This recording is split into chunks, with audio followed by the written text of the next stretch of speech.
आज का हमारा टॉपिक है मारक एंड बाधक भाव, लॉन्जिविटी।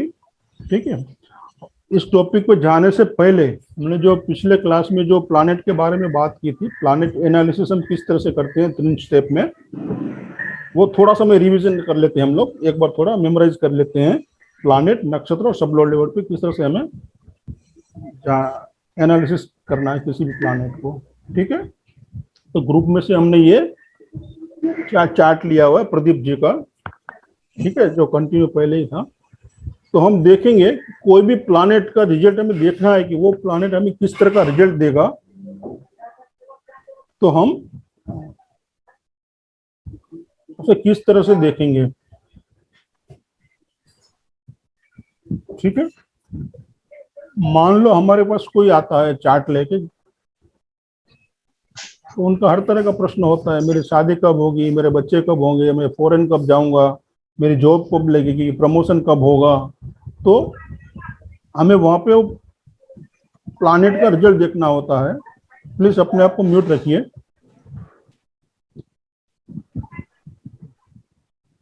ठीक है, समझ में आ रहा है? मेरी आवाज आ रही है आप तक? हेलो, मेरी आवाज आ रही है आप? नहीं सर, आ नहीं रही। आ रही है सर बीच में डिस्कनेक्ट हो रहा है। तो आपका नेट देखिए वहां पे, यहाँ पे सबको क्लियर है। किसी को और कोई दिक्कत है? वो नहीं, कुछ नहीं था। चार्ट दिख रहा है बराबर आप सबको? हाँ, दिख रहा है। प्रदीप कड़िया, सर मेरे पे शो नहीं हो रहा है। आपके वहाँ कुछ दिक्कत होगी, आप देख लीजिए। आपके नेट में कोई प्रॉब्लम है? यहाँ तो सबको दिख रहा है। मैम बबीता जी, आपको नहीं दिख रहा है? ठीक है सर, मैं चेक कर। सब अपने वीडियो ऑन रखिए प्लीज,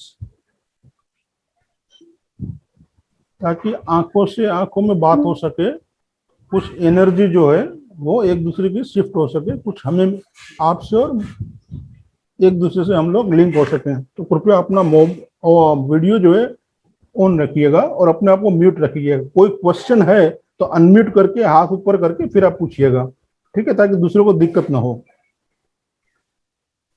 हाँ ठीक है, चले आगे।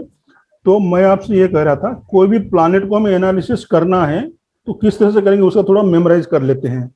मानो कि कोई प्लानेट है, या आपके पास कोई प्रश्न लेके आता है कि मेरी हेल्थ कैसी रहेगी, कोई कहेगा मेरा बच्चा कब होगा, या शादी कब होगी, या मैं फॉरेन कब जाऊंगा, जॉब कब लगेगी।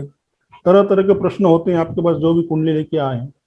मान लो प्रदीप जी आपके पास कुंडली लेके आए हैं और आपको पूछ रहे भाई मेरी हेल्थ इश्यू क्या रहेगा, या मेरा हेल्थ के बारे में बताइए, मेरे बारे में बताइए कुछ, तो हम क्या देखेंगे? किसी भी प्रोमिस को देखना है तो मैं उसी हाउस पे जाना होगा जो उसका प्राइम हाउस है। तो हम हेल्थ के लिए या खुद के लिए कौन सा हाउस देखेंगे? First house sir. First house, ठीक है। अरे फर्स्ट हाउस का रिजल्ट कौन देगा? नक्षत्र लौट देगा। किसी भी हाउस का रिजल्ट यानी प्रॉमिस कौन बताएगा कि वो हाउस हमें क्या देने वाला है? सब लोड। सब लोड, बराबर है। तो हम क्या जाएंगे? सब लोड पे जाएंगे। फर्स्ट हाउस का सब लोड कौन है? अपने आप को म्यूट रखिए प्लीज। कहाँ से आवाज आ रहा है?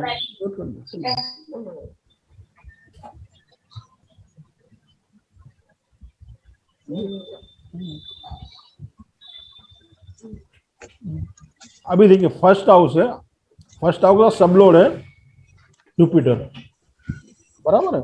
तो जुपिटर कोई प्लैनेट है, तो हमें यह जानना है कि जुपिटर हमें क्या रिजल्ट देगा। सिंपल सी बात है, समझ में आ रहा है सबको? तो प्लैनेट को हम 3 लेवल पे जज करेंगे। प्लैनेट, फर्स्ट लेवल है प्लैनेट,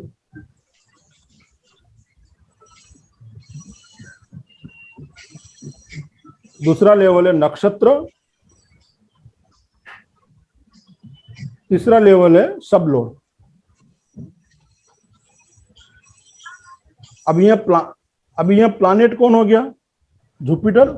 फर्स्ट का सब लोड कौन है? जुपिटर। तो हम क्या लिखेंगे प्लैनेट में? जुपिटर।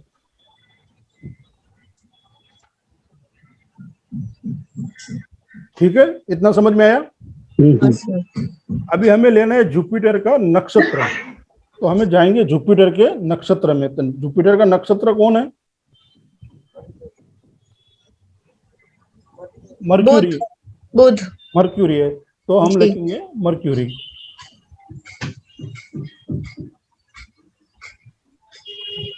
अभी उसका सबलोड कौन है? जुपिटर का सबलोड वीनस है। वीनस। हम्म। तो ये 3 लेवल पे हमने प्लैनेट को सिलेक्ट कर लिया। हमें फर्स्ट हाउस का रिजल्ट, फर्स्ट हाउस के बारे में हमें जानना है, तो उसका सबलोड देख लिया हमने। तो सबलोड कोई प्लैनेट है, वो जुपिटर है। उसको एनालिसिस हमें किस तरह से करना है? इस 3 लेवल पे, प्लैनेट, नक्षत्र और सबलोड, यानी PNS। ये याद रखना है आपको, यही बेस है। इसी तरह से आपको हर प्लैनेट को एनालिसिस करना है। ये समझ लिया तो अभी से आप प्रिडिक्शन शुरू कर दोगे करना। सिर्फ यही बात आपको समझनी है, PNS प्लैनेट, फिर उसका नक्षत्र और सबलोड। अभी हमें ये देखना है कि जुपिटर हमें कौन से भाव दे रहा है, भाव चलित में। तो हम देखेंगे जुपिटर कहाँ बैठा है पहले भाव चलित में, तो 11th हाउस में है, ठीक है। और जुपिटर की राशियां कहाँ है?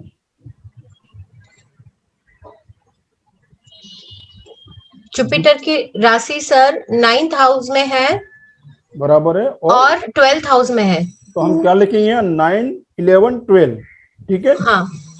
तो 9, 11, 12, ठीक है। अभी जी।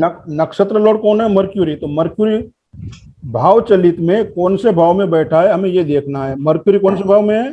5th house. उसकी राशियां कौन सी है? 3 और 6। बराबर। तो कौन सा हाउस लेके चल रही है वो? 3 और 6। 3 और 6। 3 और 6। बराबर। तो हम क्या लिखेंगे? 3, 5 और 6। 3, 5, 6। यस। बराबर है। 3, 5 और 6, ठीक है। अभी सबलोड कौन है? विनस। तो भाव चलित में विनस हमें कौन से भाव दे रहा है वो देखना है। तो विनस कहाँ बैठा हुआ है? 6th house. 6th हाउस में। उसकी राशियां कौन सी है? 2 और 7। 2 और 7। हम्म। तो 2 कौन सी है? देखो 1 नंबर में भी 2 राशि, दूसरी राशि है 1, 2, बराबर है। और 7 कहाँ पे है? 7 नहीं है सर, 7 नहीं तो है, सिर्फ हम 2 लिखेंगे। हाँ बराबर। 1 और 2। 1, 2 और खुद विनस जहाँ बैठा है 6, 6। बराबर। 1, 2 और 6, 6। ठीक है। अभी हम सिर्फ 2 लेवल पे देखना है, तीसरे लेवल पे अभी नहीं जाना है, वो फिर हम आगे स्टडी करेंगे, ठीक है। तो अभी केपी का नियम है, प्लैनेट जो है अपने नक्षत्र का रिजल्ट देता है, ये सबको मालूम है, ठीक है। प्लैनेट जो है, ये प्लैनेट अपने नक्षत्र का रिजल्ट देगा। तो ये रिजल्ट है, ये सोर्स है। ये रिजल्ट हमें कहाँ से मिलेगा? यहाँ से मिलेगा, ये भावों से मिलेगा हमें ये रिजल्ट 3, 5 और 6 का। और उसका वो रिजल्ट कैसा होगा ये बताएगा, पॉजिटिव नेगेटिव जो भी है वो। मगर हम यहाँ अभी इसकी डिस्कस नहीं करेंगे। प्लीज अपने आप को म्यूट रखिए, यहाँ डिस्टर्ब हो रहा है मुझे। कृपया करके अपने आप को म्यूट कीजिए जहां से भी आवाज आ रही है। तो ये जो प्लैनेट है ये उसका नक्षत्र है, तो रिजल्ट यहां हम देखेंगे, ठीक है। 3, 5 और 6 का। अभी पहला हम क्या देखेंगे कि ये टेनेंटेड है या अनटेनेंटेड है जुपिटर। तो हमें क्या देखना है, जुपिटर क्या किसका नक्षत्र लॉर्ड बना हुआ है? ये देखिए, तो ये बना हुआ है, ये है ना, यहाँ पे है, इधर है। तो जुपिटर जो है वो टेनेंटेड है, तो हम ये इसको नहीं गिनेंगे, ये रिजल्ट को हम काउंट नहीं करेंगे। सिर्फ हम ये देखेंगे कि फर्स्ट हाउस हमें 3, 5 और 6 दे रहा है। समझ में आ रहा है? तो 3, 5 और 6, तो यहाँ छठा अगर बीमारी का है तो यानी बीमारी हो सकती है, मगर 5वां अगर क्या है, छठे से 12वां हीलिंग का है सर। तो इसको डिनाई करेगा जी। या तो बीमार होंगे तो वो रिकवर हो जाएंगे, रिकवरी भी हो जाएंगी, ठीक है। तो ये इतना समझ में आ रहा है। यदि ये अनटेनेंटेड होता तो हम इसको भी काउंट करते हैं, ये भी 9 को भी लेते, 11 को भी लेते, 12 को भी लेते। ये दोनों का कॉम्बिनेशन करके फिर हम बताते हैं कि ये क्या हो रहा है फर्स्ट हाउस में, बीमार भी होंगे, शायद हॉस्पिटलाइज भी होना पड़े, या कोई कोर्ट केस भी हो, जेल भी जाना पड़े, हो सकता है ना। मगर हाँ जी। फिर वापस भी आएंगे, या शॉर्ट समय के लिए जाएंगे, या लॉन्ग टर्म। हाँ। समझ में आया। या घर से काफी उनको दूर भी जाना पड़े, अपने घर से दूर गए हो कहीं, ऐसा भी हो सकता है। तो फर्स्ट हाउस से लेके हम इस तरह से प्रिडिक्शन कर सकते हैं। तो लेवल कौन सा हो गया, ये 3 हो गया, PNS। ये 3 बात आपको हमेशा याद रखनी है, समझ में। और मैं एक हाउस का एग्जांपल लेता हूं। मान लो कि उन्हें 4th हाउस के बारे में जानना है, ठीक है। तो सर 4th हाउस के लिए ऐसा क्वेश्चन पूछ सकते हैं कि मेरा घर कैसा होगा, या जी 4th हाउस से रिलेटेड कोई भी प्रश्न वो पूछ सकते हैं। तो 4th हाउस में हम क्या लेंगे, प्लैनेट केतु। ठीक है। अभी प्लैनेट जो है, हम 4th हाउस में चलते हैं। ये 4th हाउस है। 4th हाउस का सब लॉर्ड कौन है, केतु। केतु। तो हम यहाँ केतु लिखेंगे। अभी मैं डायरेक्ट ले रहा हूं केतु। हमें देखेंगे कि भाव चलित में कौन से भाव को लेकर चल रहा है। तो केतु कहाँ बैठा, पहले वो देखिए आप। केतु कौन से भाव में बैठा है, 8वें भाव में, ठीक है। किसकी राशि में है, मैं डिटेल में नहीं जा रहा हूँ, सिर्फ 1-2 स्टेप ही केतु के और राहु के ले रहा हूँ। पहला तो उस भाव को लिखना है जहां वो बैठा है। तो 8वें भाव में बैठा है, भाव चलित में। फिर किसकी राशि में बैठा है, मंगल की राशि में, बराबर है। तो मंगल की कौन सी राशि है, 1 और 8। तो एक है, एक नहीं है, तो ये 8 ही है, तो 8 ही नंबर आएगा यहाँ पे सिर्फ। तो केतु के सामने हम क्या लिखेंगे, 8। समझ में आया इतना सबको, राकेश जी, मंगेश जी, प्रदीप जी? आ रहा है सर। सबको समझ में आ रहा है, ठीक है जी सर। अभी केतु का नक्षत्र लॉर्ड कौन है वो देखिए। केतु किसके नक्षत्र में है, विनस के। तो हम विनस लेंगे यहाँ पे, तो हम विनस लिखेंगे। और भाव चलित में विनस जो है कौन से भावों को लेके चल रहा है वो देखेंगे हम, ठीक है। विनस, तो अभी विनस भाव चलित में कौन से भाव में बैठा है पहले वो आप देखिए। तो 6 भाव, 6 भाव में। उसकी राशि कौन सी है, 2 और 7, बराबर है। तो यहाँ सेकंड हाउस को, हाँ, तो 1st 2nd और 6, 7वीं राशि मिसिंग है, हमने लास्ट टाइम देखा पिछले एग्जाम्पल में, ठीक है। अभी सब लॉर्ड कौन है इसका, शनि। केतु का सब लॉर्ड है सैटर्न। हाँ सैटर्न है जी। तो हम क्या लिखेंगे, सैटर्न, शनि लिखेंगे। और वो कौन से भाव को लेकर चल रहा है बताइएगा कोई। 10वें घर में बैठा है सर। कौन से, 10वें घर में सर। हाँ 10th हाउस में बैठा है। तो एक तो हमने 10 लिख दिया। फिर और राशि उसकी राशि कहाँ है, है 10 और 11। 10 और 11 है। तो हम 11 और लिख देंगे, 10 और 11, ठीक है। ये 4th हाउस का उनका रिजल्ट है। 10 और 11 नहीं है, 10 और 11 नहीं है सर। हाँ तो 10 और 11 लिखा ना सैटर्न, हाँ जी, ठीक है। जी सर, हाँ जी, हाँ जी। तो हमें अभी ये देखना है कि केतु टेनेंटेड है या अनटेनेंटेड है। तो केतु क्या किसका नक्षत्र लॉर्ड बना हुआ, ये देखिए आप, केतु है कहीं, नहीं सर, नहीं है, बराबर। तो केतु अनटेनेंटेड है। तो केतु अपने नक्षत्र यानी विनस का रिजल्ट के साथ साथ अपना भी वो रिजल्ट देगा। तो यानी हम यहाँ काउंट क्या करेंगे, 1, 2, 6 और 8, ठीक है जी। तो 8 के साथ क्या जुड़ गया, एक 4th हाउस के साथ 8 नंबर जुड़ गया, 6 भी है। तो जो भी वो शायद प्रॉपर्टी लेंगे उसमें उन्हें दिक्कत आ सकती है, ठीक है। या ऐसा भी हो सकता है कि उन्हें जो प्रॉपर्टी है अचानक मिल सकती है। 8वां भाव जो है वो अचानक प्रॉपर्टी या पैसा भी देता है। हो सकता है अपने पेरेंट्स की कोई प्रॉपर्टी मिले अचानक, या उनके जाने के बाद, इस तरह से भी हो सकता है। और 8वां हाउस से हम जनरली पीड़ा से देखते हैं, तो वो कोई प्रॉपर्टी लेते हैं तो पीड़ा भी हो सकती है, में भी। ससुराल से भी प्रॉपर्टी मिल सकती है क्या? हाँ वो भी मिल सकती है, ससुराल से भी। तो सर इसमें महादशा और अंतरदशा अलाउ कर रही है नहीं कर रही है अभी ये कंसीडर वो- नहीं कर रहे हैं हम लोग। नहीं वो करेंगे साहब, अभी ABCD सीख रहे हैं तो आप 10th अच्छा ठीक है, सॉरी सर, मैंने यही पूछ रहा था। हाँ नहीं वो आएगा सब, कब होगा। आ गए साहब, आ गए सर वो। हाँ वो महादशा अच्छा, ओके अंतरदशा के जब प्लानेट सब देखेंगे ना, डिस्कस करेंगे, हाँ ओके सर। वो हम तब देखेंगे कि वो कब कब होगा। सर- ये सिर्फ अभी प्रोमिस हम देख रहे हैं, और प्लानेट को किस तरह से जज करना है, किस तरह से एनालिसिस करना है, सिर्फ हम ये देख रहे हैं। अभी कोई भी ठीक है प्लानेट की एनालिसिस हमें आ गई तो वो प्लानेट महादशा का भी हो सकता है। अभी अभी आपने प्रश्न निकाले दिया है, तो मैं आपको एग्जांपल से बताता हूँ कि मानो कि इनकी महादशा भी चल रही है, ये मैं निकाल देता हूँ अभी। ये मैं अभी मान लो आपने भी महादशा का पूछा, अभी महादशा इनकी किसकी चल रही है? शनि की। Saturn। शनि की महादशा है, बराबर है। तो शनि, तो हमें क्या देखना है कि शनि उनको क्या रिजल्ट देगा। तो प्लान, ये शनि एक प्लानेट ही है, तो प्लानेट को हमें एनालिसिस करना पड़ेगा, ठीक है। तो हमें शनि के बारे में फिर जानना है कि शनि एज ए प्लानेट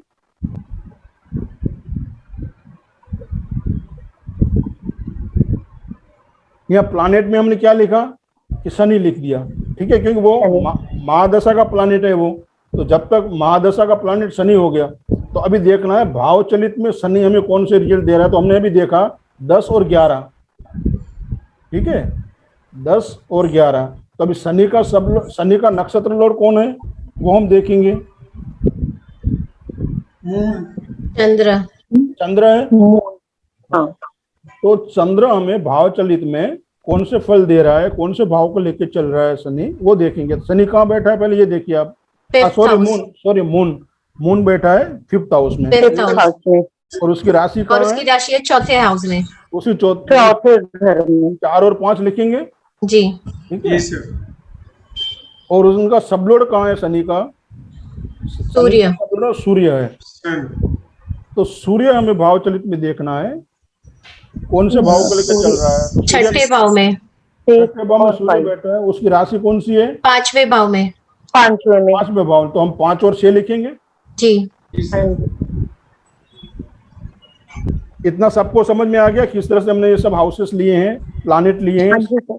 हाँ, PNS, किसी भी प्लानेट को आपको एनालिसिस करना है तो इसी सिंपल वे पे करना है आपको, एकदम सिंपल है। हाँ, अभी ये हमें देखना है कि जो प्लानेट लेवल पर जो भी प्लानेट है, वो पहला स्टेप हमारा ये है, टेनेंटेड है या अनटेनेंटेड है। सिंपल सी बात, पहली बात यही है। तो हमें देखना है सेटन क्या किसी का नक्षत्र लॉर्ड है, ये देखिए आप, है? नहीं है सर, अनटेनेंटेड है। तो सेटन अनटेनेंटेड हो गया, तो वो अपने नक्षत्र का रिजल्ट दे रहा है, वो 4 5 साथ साथ में उतने स्ट्रांगली रिजल्ट ये भी देगा 10 और 11 के। 10 और यानी हम क्या लिखेंगे? 4 5 10 11। 11। मान लो वो टेनेंटेड होता तो हम इसको काउंट नहीं करते, सिर्फ इसी को देखते हैं। रिजल्ट हमें ये देगी, महादशा जो है हम ये दोनों भाव के रिजल्ट देगी। यहाँ क्या हो रहा है? 4 5 10 11। तो ये 5 जो है हीलिंग का तो है, हेल्थ तो अच्छी रहेगी, मगर उन्हें कहीं अपनी पेमेंट जो आनी है उसको भी फंसा कर रखेगी, यानी टुकड़े टुकड़े में देगी वो इन्हें 5th हाउस को, क्योंकि 12वें से अपना 6ठे हाउस पेमेंट का है, आपका पेमेंट रिकवरी का भी है, तो उसका 12वां हो गया। Yes sir. तो पेमेंट के हिसाब से आप देखोगे तो वो उसको डिनाई भी करेगा, यानी लेट होगी पेमेंट, पैसा कहीं रिकवरी है तो। प्रॉफिट भी है, यानी कि गेन भी है उन्हें, 10वां भाव भी है, तो ये चारों भाव के रिजल्ट उन्हें इस महादशा में मिलेंगे। एंड रिजल्ट क्या है? ये देखिए, ये सोर्स है, कहाँ से आएगा? ये तो कहाँ से आएगी? 10 और 11 से। तो ये सब शनि देंगे उन्हें, बराबर है। मगर उसका रिजल्ट कैसा होगा? तो रिजल्ट ऐसा होगा 5 और 6 का। 6 यानी कहीं पैसे हैं, अभी भी उनसे पूछ लीजिए। प्रदीप भाई प्लीज अपने आप को ऑन कीजिए।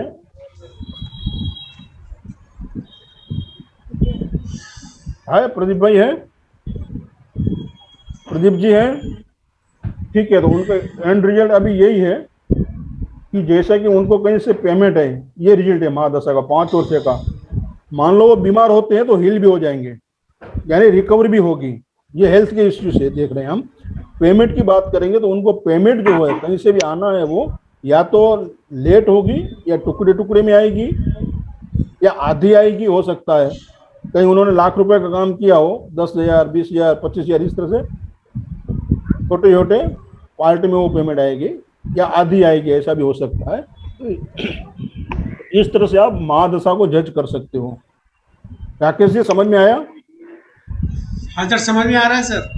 ठीक है सबको? बबीता जी हाँ जी आ रहा है सर। सिर्फ हमें अभी प्लानेट को देखना है, प्लानेट को हम किस तरह से जज करेंगे।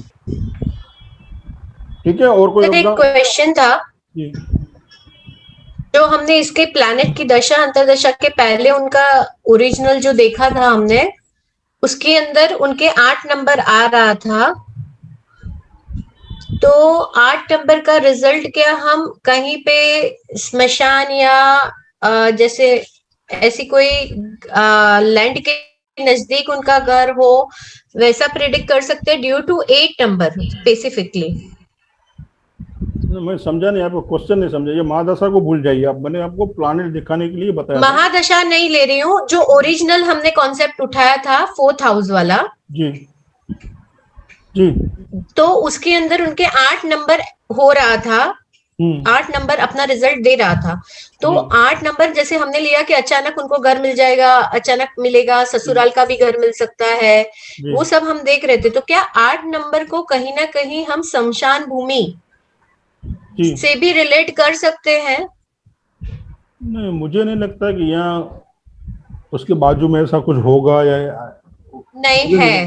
नहीं, उनकी स्मशान भूमि के बाजू में अभी उन्होंने नया घर लिया है हो सकता और वो है। 8 नंबर, हाँ, तो इसीलिए I just want to specify that कि वो 8 नंबर को क्या हम वैसे भी रिलेट कर सकते हैं? जी जी, जो नंबर वो हाउस दिखा रहा है, हाँ, क्योंकि 8 नंबर को हम स्मशान भूमि हो गया या मुस्लिमों का जो ग्रेवयार्ड, क्रिश्चियन मुस्लिम वगैरह के जो ग्रेवयार्ड टाइप होता है, उनको भी देखते हैं ना।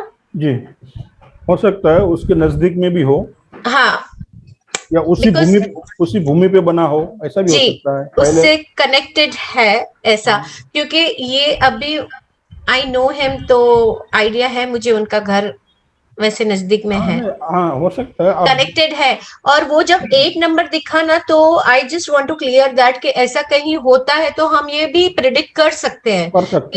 जी हो सकता है। हाँ, और ऐसा भी हो सकता है कि उनका जो मकान है उनके नीचे कोई कंकाल भी हो सकता है।